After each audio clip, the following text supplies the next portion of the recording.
Welcome to the 24K Life podcast. I'm your host, Derick Gant, and I am excited because today we're doing something a little different. We're really diving into a trend that's going across the globe, and we have somebody across the pond that's going to help us figure out where this trend is going.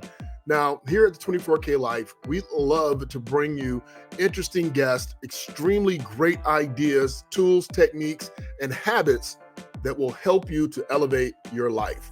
24K is all about balancing and elevating your mind, your money, your body, your brand, and your business, not to mention your spirituality and your relationships. So with that, we have Duncan Bascaran Brown, who is across the pond. He's going disco roller skating here in a little bit, and he has done something you don't hear many people do. Duncan, how are you, brother? I'm good. I love that introduction. I'm going to take you everywhere. You can say my name before I go on stage. You've got an awesome voice for it. Well, thank you. You just hired me out. I'm like the guy that does the boxing thing, the announcer, the pregame. Let's get ready to rumble. And I'll intro you, man. I'll be your intro guy. Thank you. So how are you today? Yeah, I'm good. The sun is shining, like you say. I'm going skating in a bit, so yeah, everything is good. Good. Well, I gave a little teaser, but I didn't tell everybody what we were talking about. But we're talking about a book you wrote and a life experience you had or have had. And I'm not sure how you look at that, but you gave up drinking alcohol. Is that right? That is indeed almost exactly 9 years ago. Exactly 9 years ago. So what lifestyle were you living that demanded that you give up alcohol?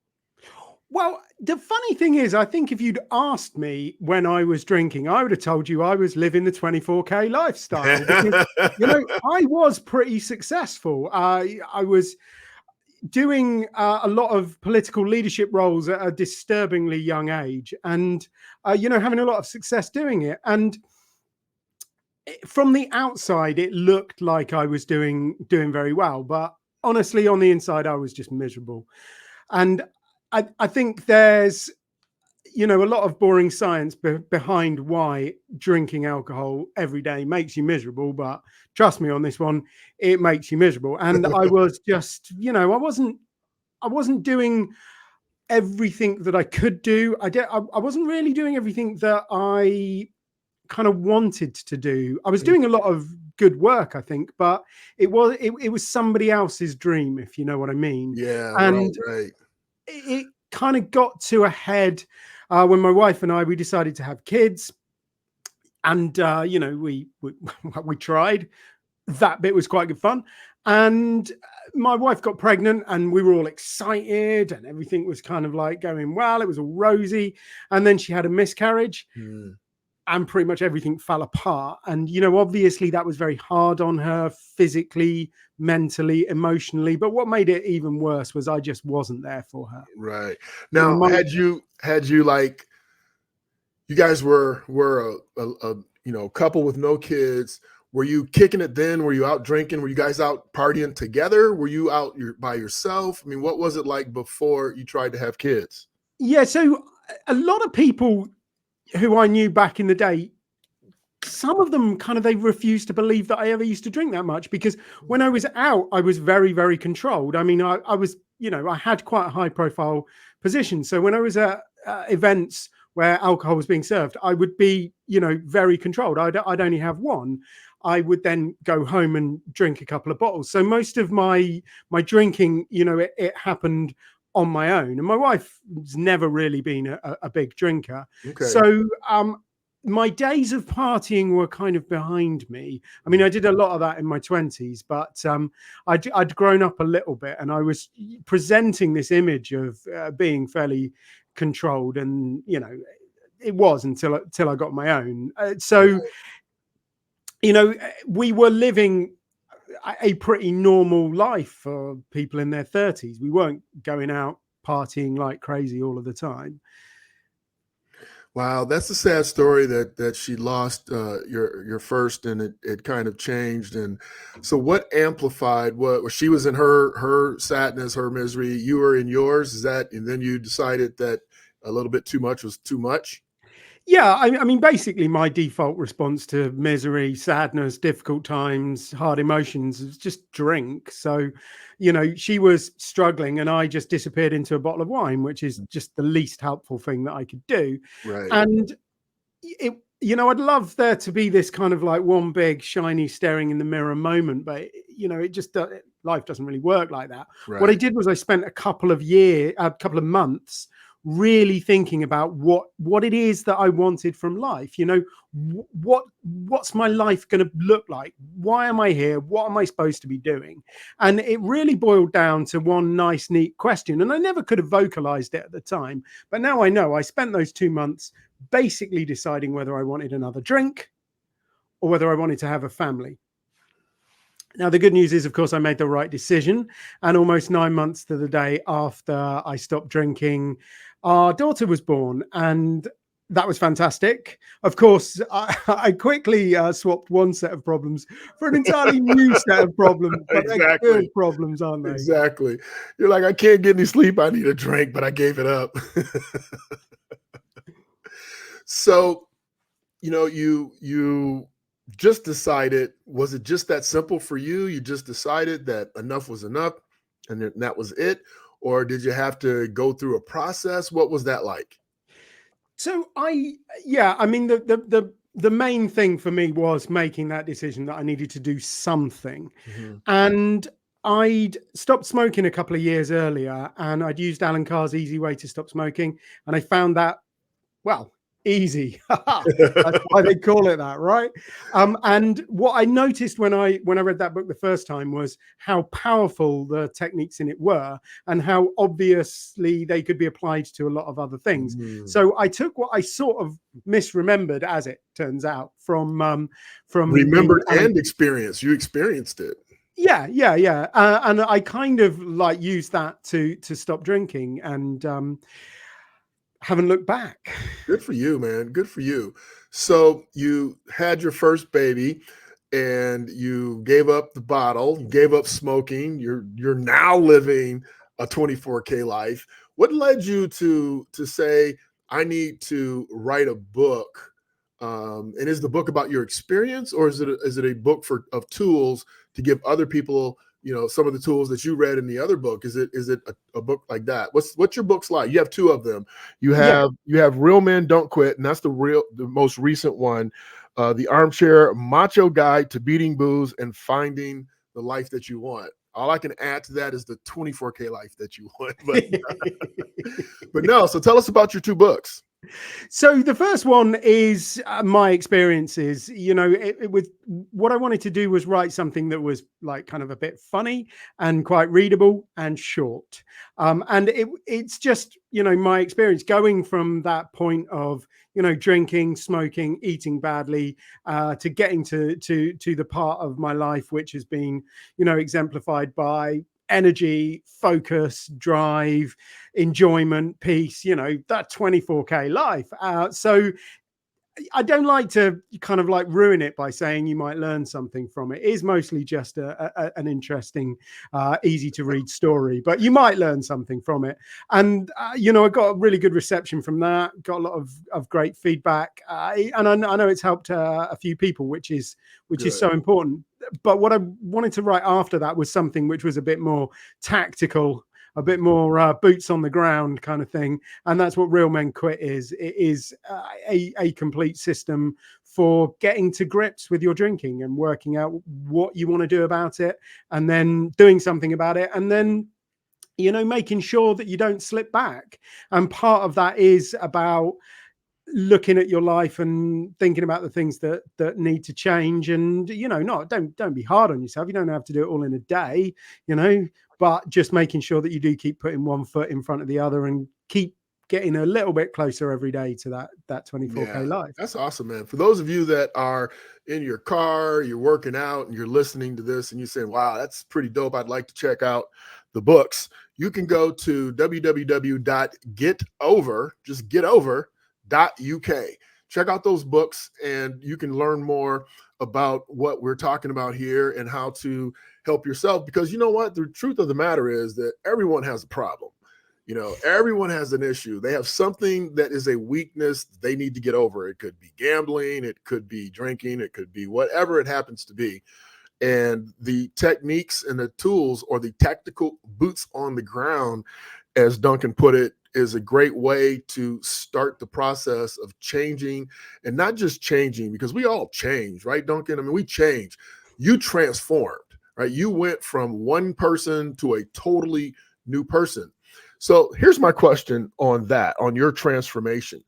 How did it affect your relationship? Did your wife notice? I mean, your daughter was too young, she was brand new. So did your wife notice? Did it help your relationship? Oh yeah, without a shadow of a doubt. If I kept on drinking, she wouldn't be my wife anymore. So it's kind of that simple. And look, I mean, you said everybody has problems and everybody has stuff they need to work on. And I don't want to kind of paint myself as, Mr. Perfect. I am still, a work in progress. But one of the things that stopping drinking has really allowed me to do is to work on the kind of emotional intelligence side of things, and to actually understand and empathize with her a little bit more, see her point of view a little bit more, but also to manage my own reactions and to respond to events rather than just kind of going a bit crazy, to actually have that space, but also to build the self-awareness to know what is important in my life and what I really want from my life. And that has helped crystallize what is most important to me. I mean I love the work that I do. It's enormously rewarding and I think it's important, but if it came down to it, the family's what counts. That's where that's got to be the first priority, hasn't it? Absolutely, it definitely does. Without your family and you're alone, you don't have anything, and you got nobody to go disco skating with, brother. Exactly. So I'm curious to know, something led you to write the tactical book other than just your own experience. You obviously felt that there was a need to share those tactics with other people. What are the stats of drinking stats? And I know it's global. I mean, I know I hear of more and more individuals that are coming up with non-alcoholic beverages and non-alcoholic parties and non-alcoholic events. So what's the stats? What led you? You obviously said, man, there's a lot of people I can help. What are they? Oh, I mean, a lot is kind of underestimating it. I mean, it's ridiculous. So in the US, 36% of people had a heavy drinking episode in the last 30 days, at least one heavy drinking episode. I'm not a drinker, so I'm not sure what that means. Does that mean they got tore off, they got drunk, or what does that mean? Yeah. So I mean, there's nothing like scientists to make a party sound boring, is there? But what that basically means is they drank to the point where they are obviously causing their body harm, which is actually a lot less than most people would think. It's probably around 8 British units, which could be as little as 3.5 beers. I mean, it's not an entire bottle of wine. Okay. So actually a heavy drinking episode is a lot less than most people think. Okay, so it's not getting really drunk. It's just going over the amount that's hurting your body. Yeah. So if you look at the effects of alcohol, anything more than one glass is going to have detrimental effects on your body. But once you get over those 8 units, you're into the territory of it.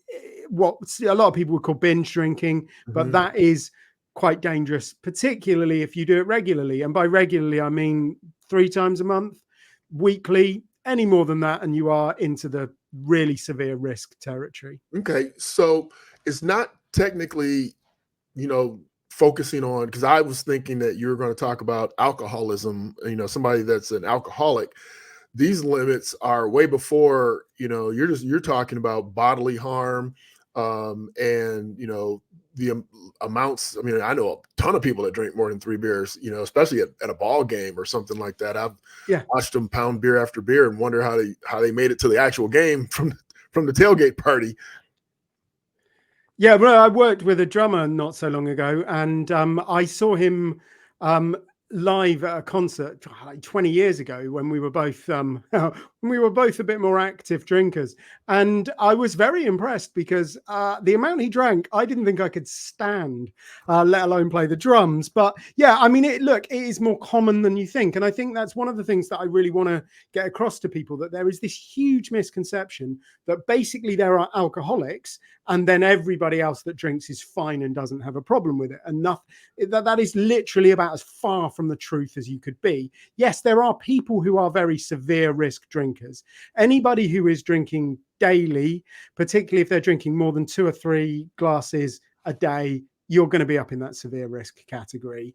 And then obviously it gets a lot higher from there. You know, I've worked with people who drink bottles of spirits a day, 3 or 4 bottles of wine a day. So yes, those people exist, but actually there's quite a lot of nuance between them and people who don't drink or drink at this low risk area.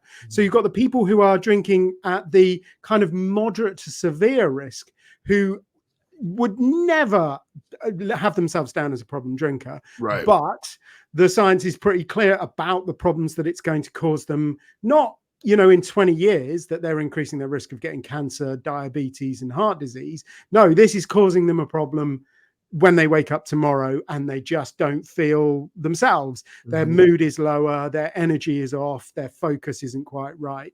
Those are the people that we really absolutely want to get to, because they probably haven't gone so far down the road that they can't get back into a kind of more of a low risk drinking area. They're not the really heavy problem drinkers. They're the ones that we can actually really help. And so what does that help look like, Duncan?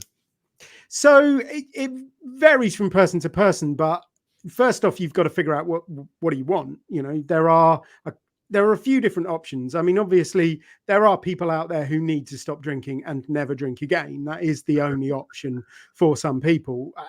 That is definitely true for me. And I know a lot of people who are like that. But that's not the only option for everybody. It can be the right option for people, even if they haven't gone like totally down the line. I've met plenty of people who were drinking more than they should have, but not really, really heavily. But they just decided that it was having an effect. They stopped drinking and they decided that they felt a lot better having stopped drinking. So they stayed stopped. So sobriety is an option. It's not the only one.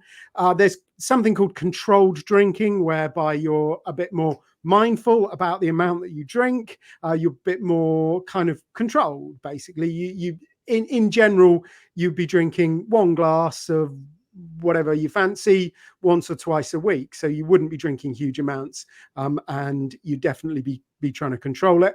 Right. And there's the good news is, doing that can be quite enjoyable. There are ways to make sure you can enjoy that a lot more. And then somewhere between sobriety and controlled drinking, you'd get something like a reset method, where you'd stop drinking for a period of time, maybe 3 months, and then you'd have a kind of solid plan about how you were going to reintroduce alcohol to your life.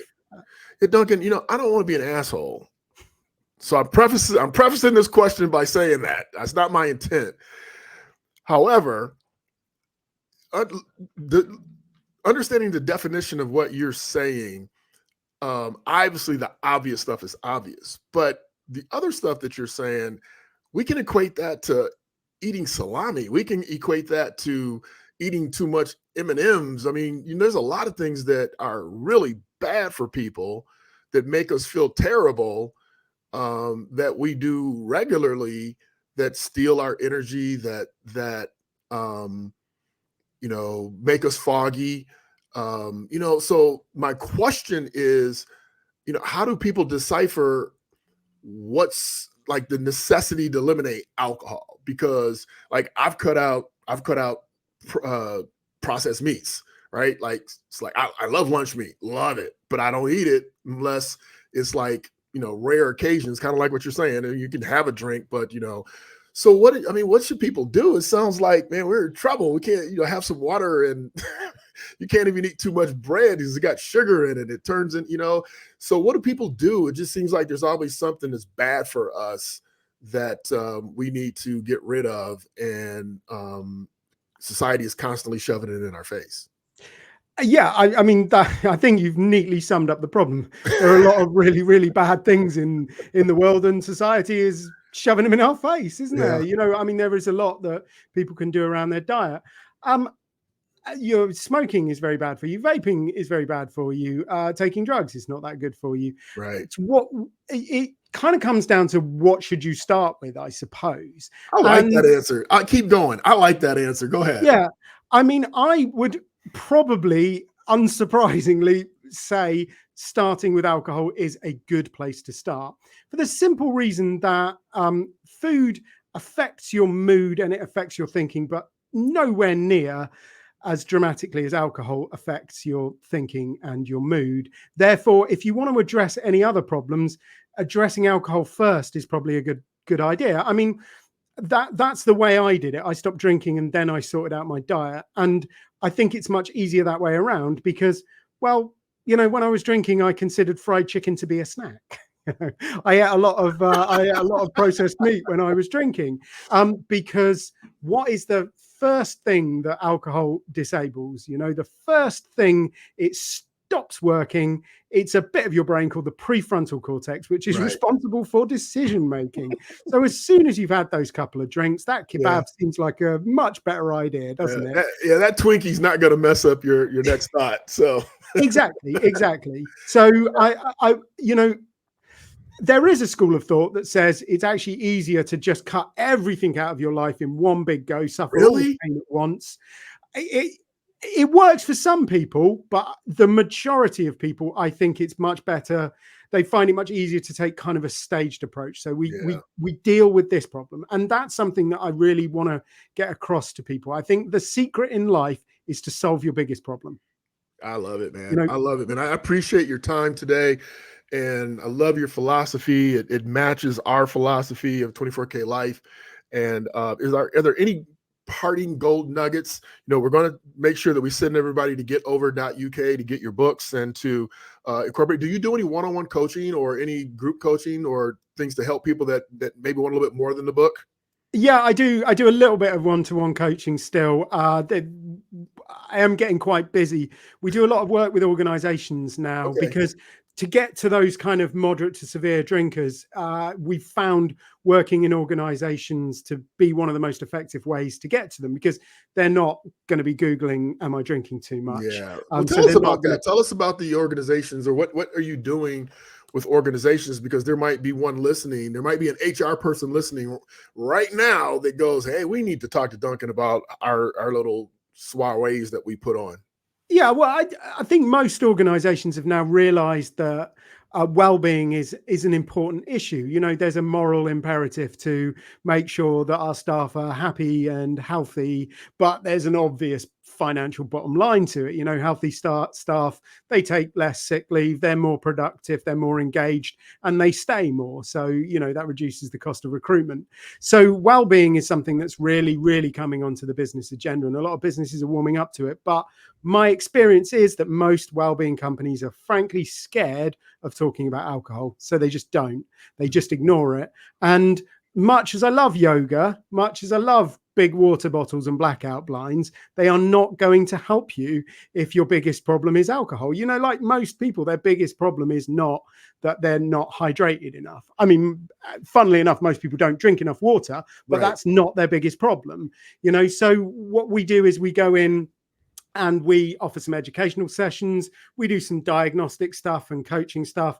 But, the best bits are we like to, help you run events with great alcohol-free or low alcohol speakers and great alcohol-free or low alcohol beverages. And just create a bit of a party, maybe do some mocktail making, some craft beer, alcohol-free craft beer testing, all of the good stuff. So yeah, we've got a big suite of things that we can offer to help to raise awareness a little bit and start the conversation. Well, good stuff, man. Hold on one second. I'll be right back. So I like Duncan. I do. I really do. Across the pond, I like him. Here's why. Number one, he's a good guy. Number two, he did what he's telling you to do. We practice, if you practice what you preach, you become way more believable.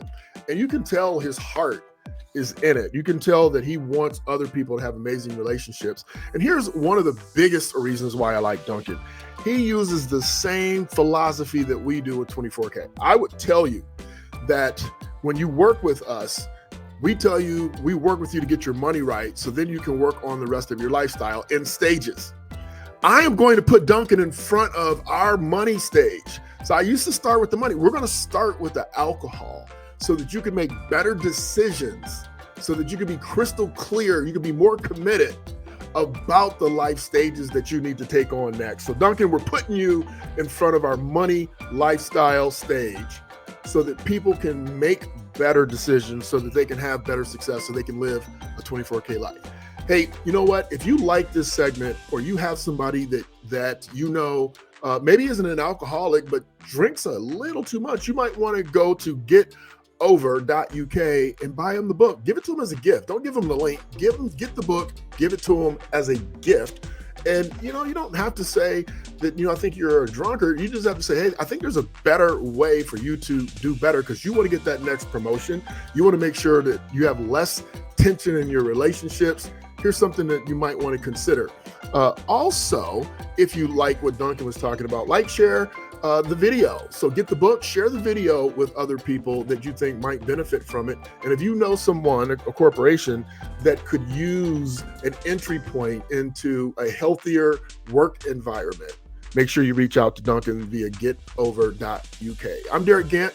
I'm your host. I want you to be your best, bring your best, leave nothing to chance.